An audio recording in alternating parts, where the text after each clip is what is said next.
JD, tough night in the end. They clawed back to 12 all, but obviously Brisbane just too good in the end. Yeah, I thought it would just really, like I said to the boys in there, I couldn't fault our defensive effort. I thought our defensive effort and our resolve was outstanding. But we're just shooting ourselves in the foot. You know, whether it's we can't feed the scrum properly or first tackle errors, kicking it into our own player, penalties for blocking, just like it was a horror show of just really little things that just kept putting pressure on ourselves. Said to them there, we bottle that effort and that desire and tidy up some of that stuff, then you're going to see how good this footy team is. Because I was really pleased with our try line defence in particular. We were asked to do a hell of a lot of it, and it was a big improvement from last week. What do you put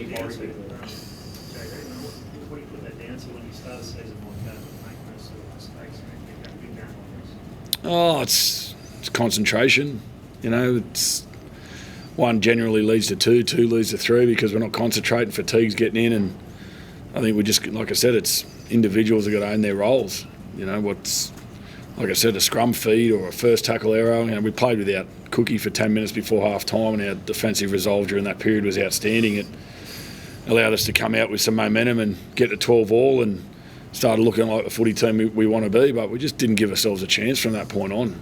You know, it'd be under 50% completions from that point on, and we just asked ourselves to do too much defending, and then you can't play footy off the back of that because you're exhausted. But you know, they scored 3 tries from kicks, tackle 5 as well, so we've got to tidy that up.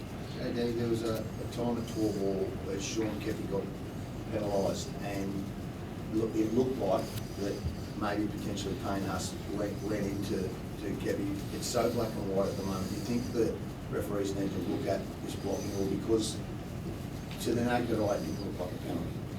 Yeah, I don't know, to be honest. I can't really comment on it till I'll look at it a bit more, but you know, like I said, if that was on its own, it's not an issue, but there's just 5, 6, 7 things that add to that. You know, that's you know, like I said, we've locked them in a great defensive set, and then we charge down on play 5 inside their own 40 and give them another set. And then we, you know, work our backside off to defend that and get up the field, and then we kick it in the back of our own player. They're just schoolboy errors. We've got to tidy them up. We tidy them up. We've got a very, very good footy side in there.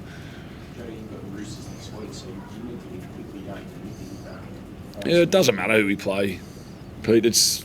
We've got to get our stuff right. When we get our stuff right, as we showed tonight in patches, we're a very, very good footy side. But we can control what we can control, and that's been our focus last week. It'll be our focus next week. What do we do well? What do we want to keep improving on? And what are the things we need to tidy up? And like I said, we're not going to beat anyone with 56% completions. So we've got to take some ownership on that. And saying that the week before we were 80%, so we know we can do it. You've just got to get a combination of the 2 weeks and pull them together for 80 minutes. You had a good start in the second half, didn't you? You were spraying at half time, but what happened at the start of the game when they beat you to the punch? The start of the first half? Yeah. I don't know. I thought we came out with a lot of energy. Obviously, there was that penalty there at the start, and then a few errors on the back of that. So we talked about getting our first 6 sets right, and we didn't get that right. But in saying that, I thought we defended our errors pretty good in the first half. There's one poor try through the middle there, but then there was a kick try as well. On the back of our ill discipline and our errors, I thought we defended pretty well, and then we obviously came back with a lot of energy in the second half as well. Clawed our way back to 12 all. It was looking pretty good, but again, some silly errors, some rookie mistakes, and then we just put ourselves under too much pressure, and there's too much fatigue there just with the amount of defending we're doing. So just got to be better. JD, obviously you had to make changes to your centres that you would have not probably made if you had the best players available. What's Jack White going to do to this team when you bring him back next week? What do you expect? Yeah, it's going to be his first game of the year, obviously, and we're excited to have him, making his debut for the club, and he gives us some experience on those edges and gives us some physicality as well. So, yeah, really looking forward to having him back. It'll be a big in for us, but again, we got to tidy up the dumb things we did tonight. Get rid of the dumb stuff. Otherwise, Jack's going to be doing like the rest of them were doing tonight, and that's tackling. Thank you. Thanks, fellas.